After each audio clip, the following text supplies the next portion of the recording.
It's hard to imagine a more quintessentially Canadian controversy than this one. A public apology, tears, a forest, Harry Potter, and this week the Vancouver Board of Parks and Recreation voted with emotion and contrition to apologise for hosting a Harry Potter Forbidden Forest experience. Commissioners cried, activists spoke of trauma, and the board promised never again to licence anything associated with JKRowling. The author in turn mocked the apology online, writing that she hadn't even realised she'd been avowed in the first place, but would gladly frame the certificate before it was revoked. Behind the absurdity lies something serious. The disavowal of Rowling reflects the continued inability of the public, and particularly public institutions, to reconcile the work of artists with the moral controversies surrounding their creators. Rowling's outspoken stance on sex and gender has placed her in direct opposition to much of the modern progressive movement. For her supporters, she is defending women's rights. For her critics, she is amplifying prejudice under the guise of feminism.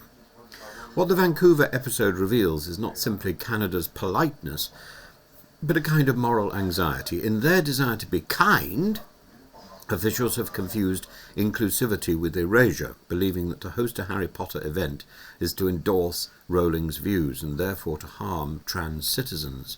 But this logic collapses under scrutiny. Harry Potter is no longer J.K. Rowling's ideological possession. It's outgrown her.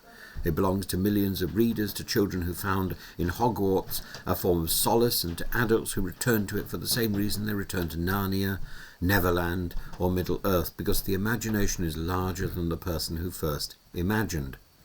We've faced this dilemma before. When Mary Poppins soared off the page, she became independent of her creator P.L. Travers, who was by all accounts irascible, controlling and incapable of joy.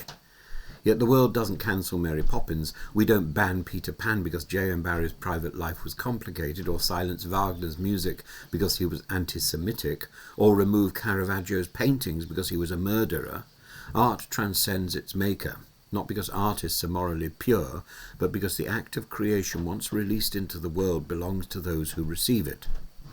Rowling's critics often argue that she continues to profit from her works, and therefore any association with Harry Potter perpetuates her influence.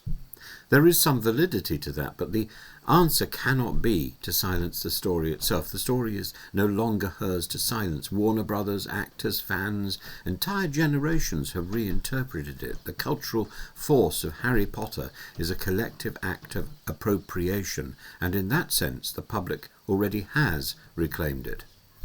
If we were to cancel every work whose creator offended our modern sensibilities, the shelves of libraries and museums would be empty.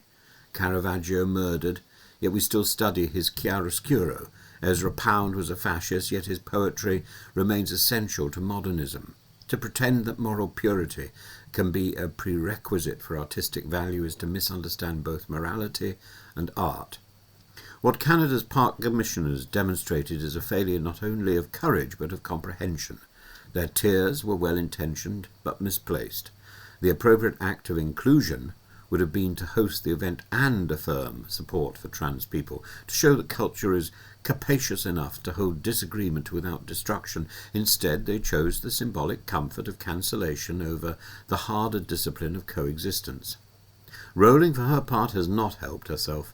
Her wit often curdles into mockery. Her legitimate defence of women's rights is frequently expressed with unnecessary scorn for others. Yet the greater failure lies with us, with a public increasingly unable to distinguish a book from a manifesto, a world from a world view. And the tragedy of is that Harry Potter, as a story, embodies precisely the ideals its author's detractors cherish: tolerance, self-discovery, resistance to authoritarianism. The boy who lived did not survive to teach children how to divide the world into the saved and the damned. He survived to show them that love, courage and imagination can transcend the categories that others impose. And therefore the simplest and most necessary act is to separate the creator from the creation. The world owns Harry Potter now, not J.K. Rowling, not Warner Brothers, not a park board in Vancouver. Art, once made, belongs to its readers, its watchers, its dreamers. The author may fade, but the story, like a spell once spoken, takes on a life of its own, and that, perhaps, is the only magic worth defending.